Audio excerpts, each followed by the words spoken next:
नमस्कार दोस्तों, कैसे हैं आप सब लोग। उम्मीद करता हूं स्वस्थ होंगे, व्यस्त होंगे, जबरदस्त होंगे।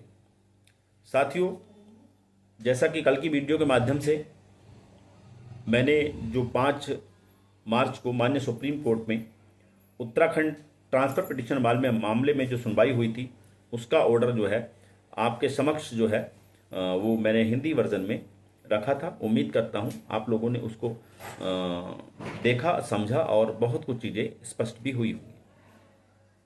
ऑर्डर लंबा है, इसलिए चीज़ें क्लियर करने में टाइम ज़्यादा लग जाता है और आज हम प्रयास करेंगे कि शॉर्ट में आपको ये बता सकें कि आखिर इस ऑर्डर का जो ओवरऑल निष्कर्ष है वो क्या है। उस पर हम बात करने का प्रयास करेंगे। साथ ही बात करेंगे, जैसा कि आप लोगों के मन में लगातार भ्रम की स्थिति बनी हुई है और लगातार ये प्रश्न आ रहा है कि ये ऑर्डर जर्नल है या ये केवल पिटिशनर्स के लिए है।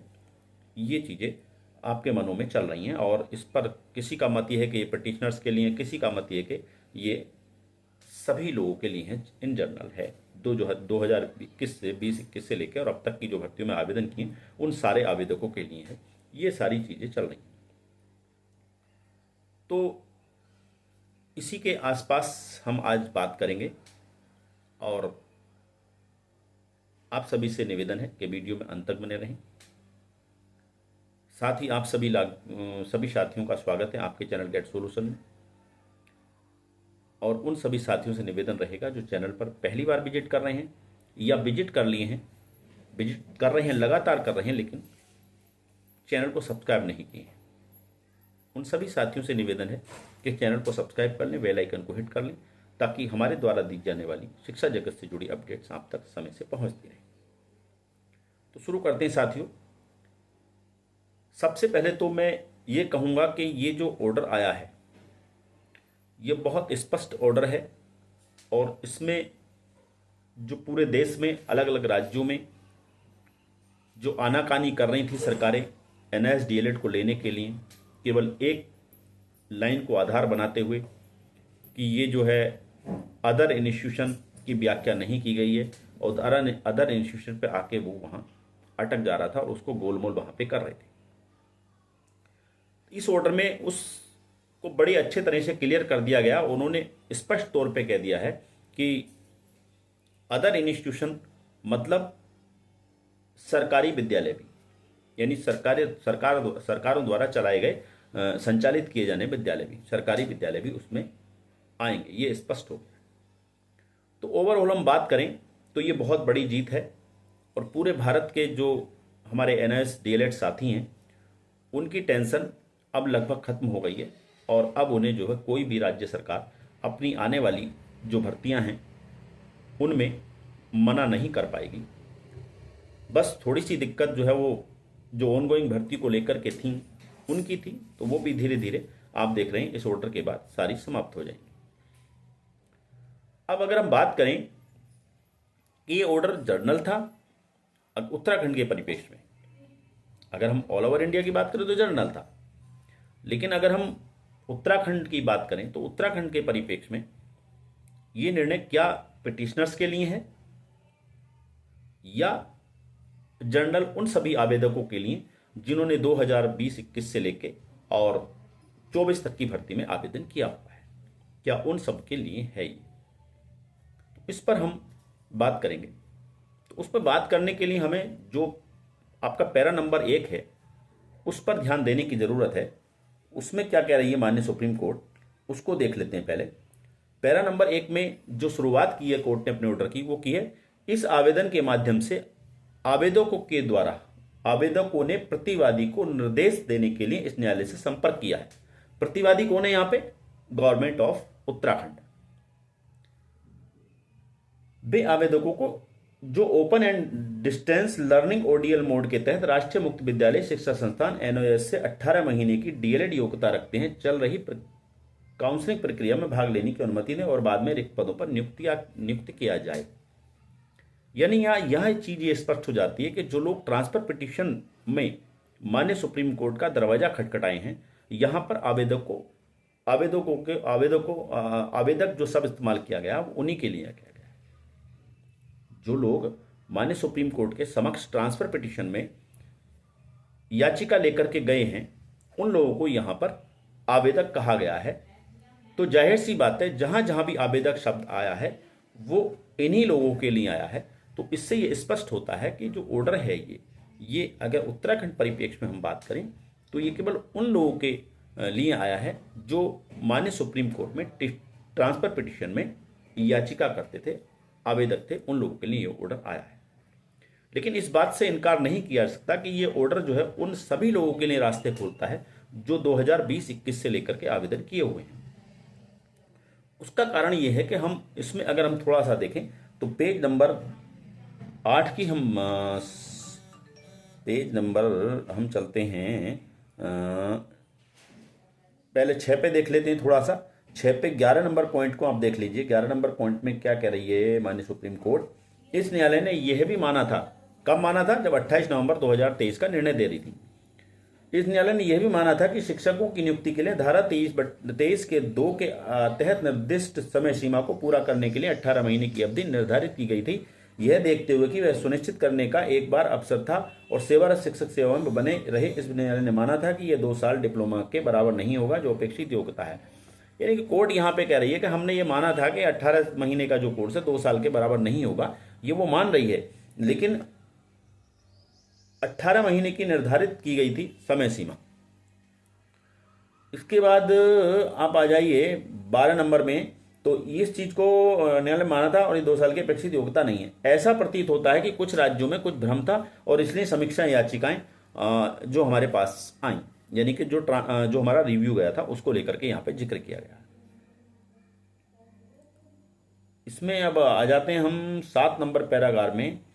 7 नंबर में तो इसमें ये कह रहे हैं, हालांकि किसी भी भ्रम से बचने, ये इन्होंने इसमें जो पूरा ऑर्डर जो दिया है वो सारा है यहाँ पे दिया हुआ है। और 15वें नंबर पॉइंट में कह रही है, आवेदकों की शिकायत यह है कि यद्यपि वे इस न्यायालय के 28 नवंबर 2023 के मूल निर्णय और 10 दिसंबर 24 के स्पष्टीकरण के अनुसार पात्र हैं।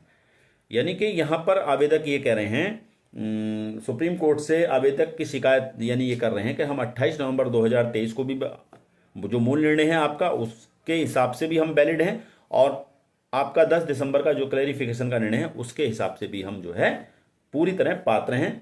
उसके बाद भी सरकार जो हमें जो ऑनगोइंग भर्ती है उसमें हमें पार्टिसिपेट नहीं करा रही है, उसमें हमें मौका नहीं मिल रहा है। ये चीज रखिए। तो यहाँ पर माननीय सुप्रीम कोर्ट के सामने ये चीज स्पष्ट हो रही है कि 28 नवंबर 2023 के निर्णय के हिसाब से हम पात्र थे।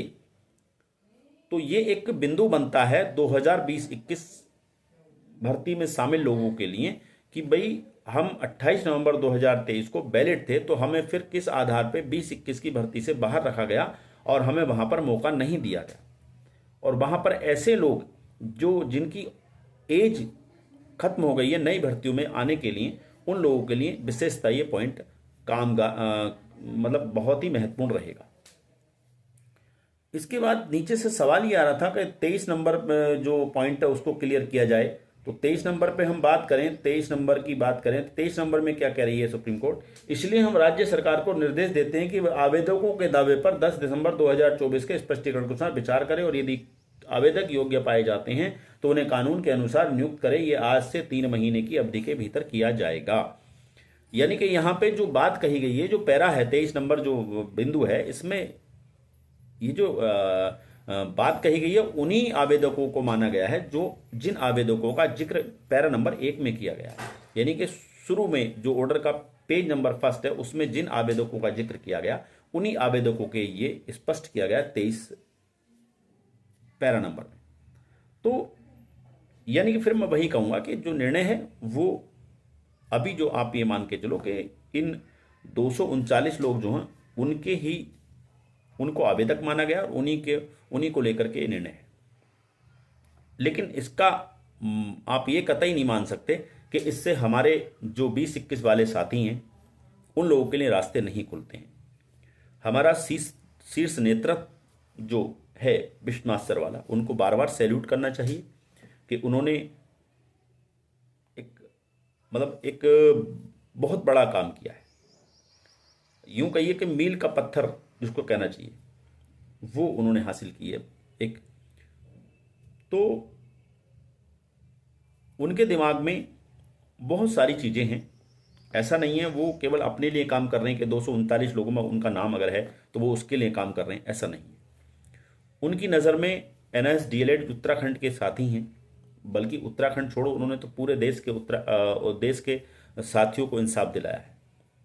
तो उनके दिमाग में, जहन में कहीं ना कहीं 2020-21 भर्ती में जो पार्टिसिपेट किए लोग हैं उनके बारे में भी योजनाएं हैं। अब कैसे कैसे वो योजनाएं सामने आएंगी वो समय बताएगा।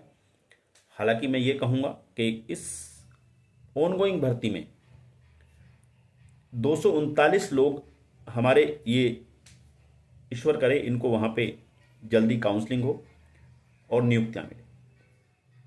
उससे जो है, जो और बाकी लोग हैं जिन्होंने 20-21 में आवेदन कर रखा है, 22 में आवेदन कर रखा है, उन लोगों के लिए रास्ता खुलेगा।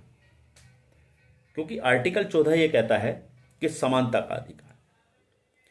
एक ही डिप्लोमा के आधार पे एक को आपने जॉब दे दी और दूसरे को आपने जॉब नहीं दी, तो ये आर्टिकल 14 का उल्लंघन होता है। तो ये बहुत सारी चीज़ें हैं जो जब मामले कोर्ट में जाएंगे तो इस निर्णय को आधार बनाकर बहुत सारी चीज़ें पॉजिटिव होंगी, ऐसी मुझे उम्मीद है। तो कतई कहीं से कहीं तक आप इसमें ये ना समझें, क्योंकि कुछ साथियों का मानना ये है कि इन 239 को तो मिल जाएगी, हमारा क्या होगा। अरे भाई, ये भाई हैं हमारे, इन्होंने मेहनत किया है, ये लोग गए हैं, तो कम से कम इनकी तो लगने दो। मैं कहता हूँ इनको जॉब मिले, उसके बाद फिर हम अपना देखेंगे, कोई बात नहीं। तो यही है कि ये निर्णय जो है ओनली फॉर पिटिशनर्स है, ये स्पष्ट तौर पे आप समझ लीजिए। जैसा निर्णय में मुझे समझ में आया वो मैंने आपके समक्ष रखा है। तो साथियों, उम्मीद करता हूँ चीज़ें क्लियर हुई होंगी। आप वीडियो में अंत तक बने रहे, इसके लिए आपका बहुत बहुत शुक्रिया। आगे कोई भी अपडेट्स होगी NSDLED को लेकर के उत्तराखंड मामले में, वो लेकर के फिर हम आपके बीच उपस्थित रहेंगे। तब तक के लिए साथियों, नमस्कार, धन्यवाद।